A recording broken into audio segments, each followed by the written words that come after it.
Hi everyone, this is Kaushik Sanghani and this is the sixth lecture of end-to-end algorithmic trading series with the use of Python. In this lecture, we will see the backtesting of indicator-based trading strategy on Nifty chart with the use of Python. So let's see our agenda first. First of all, we will calculate different indicator with the use of Talib. Then we'll write the trading logic with the use of Python, and at then we will generate the backtesting report with the use of quant charts. So let's just jump on the Jupyter notebook to see the different things.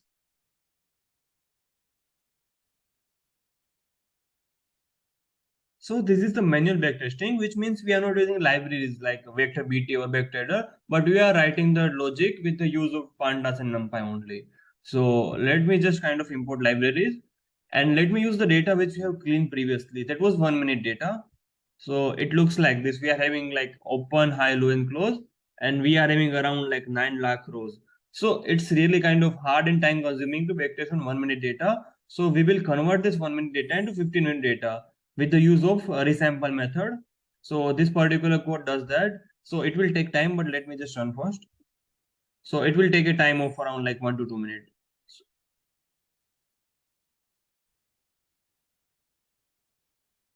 So this block of code has run. So let's just see the data.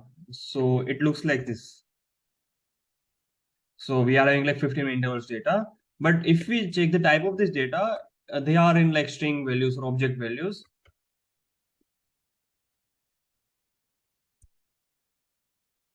So we first of all have to convert them into float 64. So we are doing this thing here. Now let me import the Talib. So Talib is a technical analysis library. So let me show you the website first.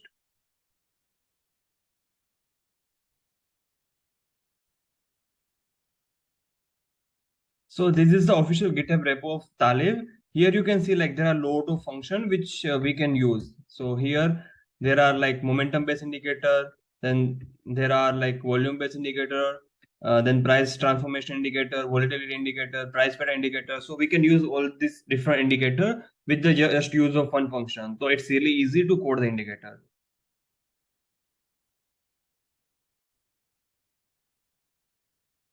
So here I imported the Talib first. After that, I'm just plotting our data. So it looks like the 2013 to 2023. Now let me just kind of calculate EMA 10. So how to do that? Like TA dot EMA. Here we will price it's like DF close and time period is 10 period. So we wanted to calculate the EMA of 10 period. So let me do that. So here I have plotted the EMA 10 graph. And if we see the data here, it looks like this thing. Here there is EMA 10 data. Similarly, we can plot SMA data, which is a simple moving average. And let me plot that too also. So here you can see it's kind of a smooth because we are kind of smoothing out with 200 days period. Here I can also calculate the RSI. But it looks like this, which means like this is like lot of indicators. So first of all, like to visualize this thing, let me just take initial 200 samples and then visualize it. So by doing this, this also like looks kind of pretty much weird because we are having the missing data of non-market trading hours. So let me remove that. And then if I plot, then yeah, here I'm ADX the original data. Like here it was 30 and then it went till 80, then it went till 90 on 15-minute charts. So this is RSI.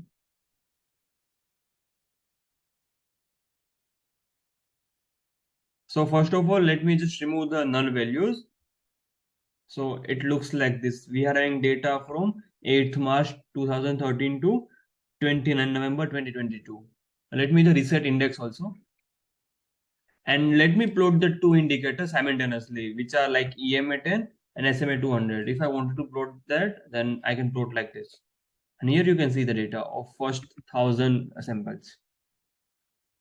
Now our aim is to code our strategy. So let's just look at the strategy first.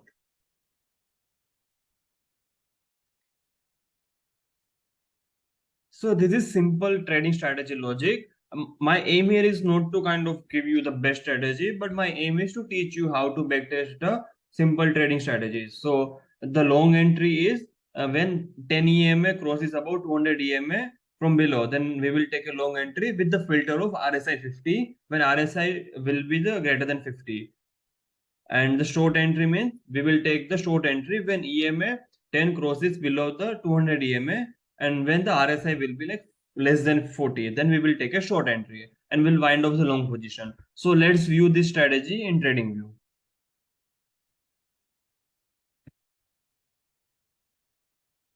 So this is Nifty 50 charts. I have taken 10 EMA, then 200 moving average, and RSI of 14.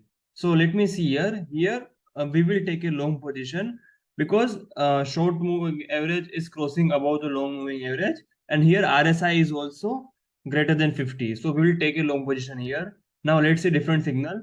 So here we will take a short position because the small moving average crosses below the big moving average, and here you can see that like RSI is 11, so we will take a short position here. So this is simple trading logic. Now we'll try to code this logic in Python.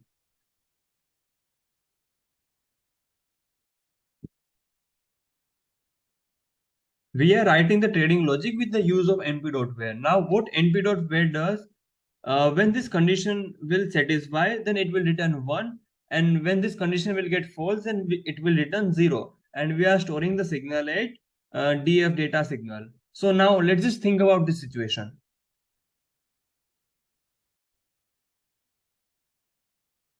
Now let's understand the logic. Here we are having at the 600 observation. Here EMA 10 is greater than or equal to SMA 200. And now we wanted to find out the crossover. Then when can we say the crossover has happened? When right now EMA 10 is greater than SMA 200, and in the previous observation SMA 200 was greater than EMA 10. So we wanted to identify that. So we are using shift method here. So here the current condition, like right now EMA 10 is greater than EMA 200, and in the previous observation EMA 10 was less than SMA 200. And we also wanted to implement the RSI filter. Then RSI right now is also greater than 15. Then we will return 1. If this condition will get false, then we will return 0. So this is our trading logic for the long position.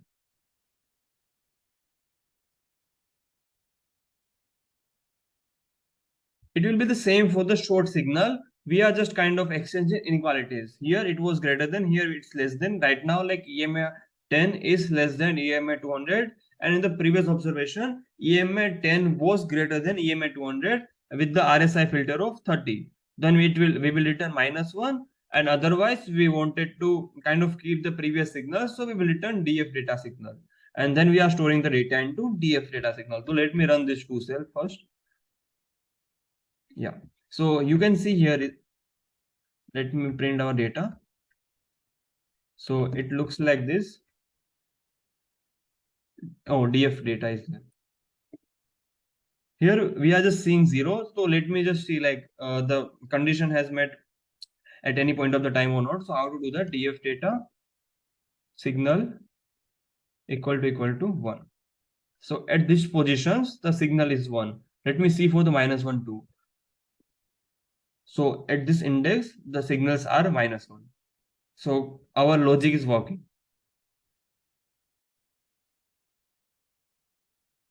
Now my next aim is to kind of identify the period of long position. First of all, we have identified the signal, like when we wanted to take a long position.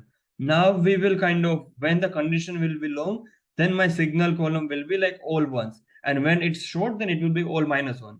So I wanted to implement that logic. So how to do that? So first of all, I have replaced 0 with np.nan. So here you can see that after running this cell, if I see the DF data,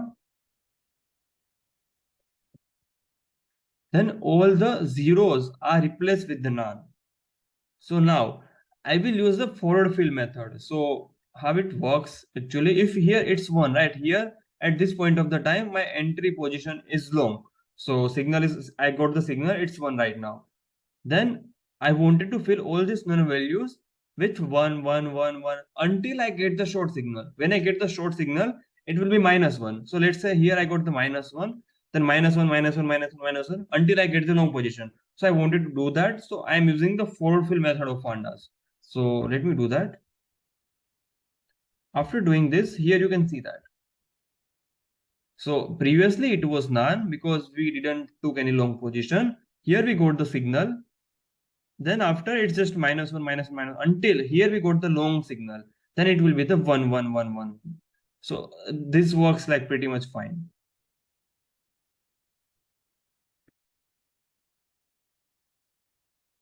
Now let's fill this kind of null values with the zero, because here we are not having any position. These are like initial 100 to like 150 rows. So now let me also see the data first. DF data. So here we are not having position, so it's 0. Here we are having long position, so it's 1. And when we will be having short position, then it will be the interval of -1. Right. Now we just wanted to kind of identify the position. So DF signal, when it will be 1, then DF data multiply by DF data close into percentage change. So when we will have a long position, then it will convert into long position, and when we have a short position, then it will multiply by -1. So we will have a percentage change of our strategy. So this is the daily percentage change. Here you can see like minus 0.00, but it's just 15-minute interval. So change is not that much.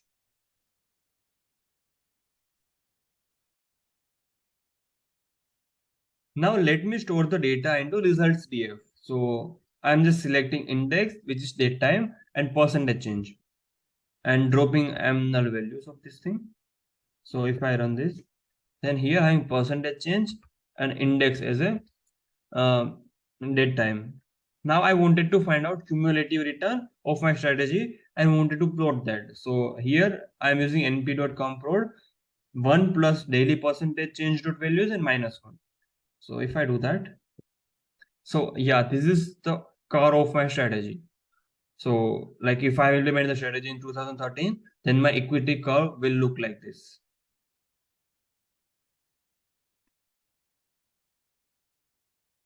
Now this equity curve is not telling me anything about my strategy. It's just showing that like I have just started with 100, then I will reach around like 400.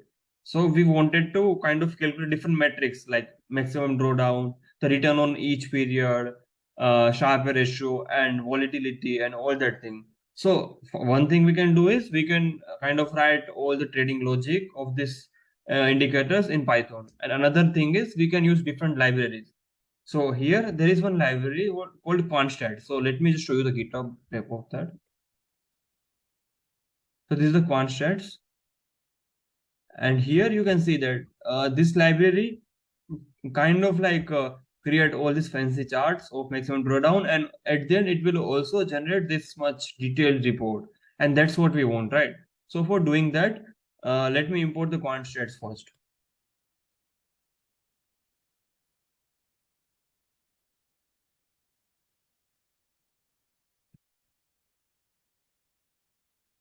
Now, how quantstates calculate all these matrices, you can check the GitHub code of that. Here I have found out the one way, like we can just import the daily returns. Here we are not having daily returns, but it's just like kind of each 15 intervals return. So if we kind of plug this return in quantstates module, then we will get the detailed report. So here, first of all, we will have to kind of make this as an index. And here the name of the column is percentage change. So let me just do one thing. Like this is the one jugaad which I have found. And then I am kind of tickers is just percentage change, and I'm giving weight to 1. If I'm in different like kind of stocks, let's say TCS is there, Infosys is there, then I wanted that 50% weightage should be for TCS, 50% should be Infosys. So I will add TCS 0.5, Infosys 0.5, and results are like results ZF. I will just keep into returns. So let me run this first, and this qs.report HTML will generate me the report of our strategy. So let's do that. It will take a time of around 30 to 40 seconds.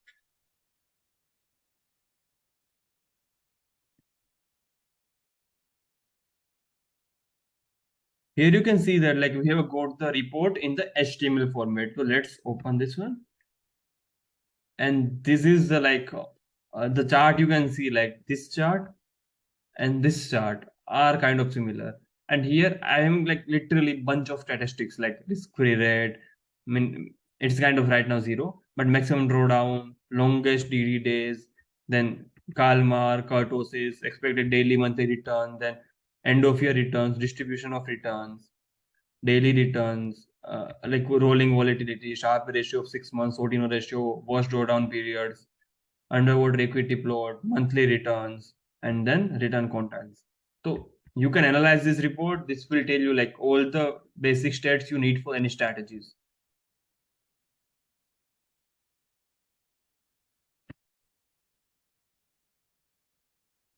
So on the next lecture, we will see how to kind of optimize the strategy. Right now, we have taken the like random combination, like EMA 10, SMA 200, RSI 40, but we wanted to find out the like optimal values for this thing. This is called optimization, and we will do the manual optimization on the next video.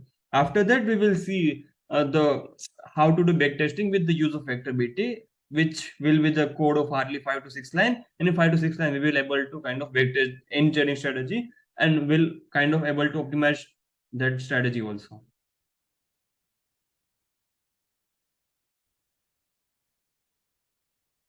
So thank you so much for watching this video. If you have any queries, then you can write on the comment.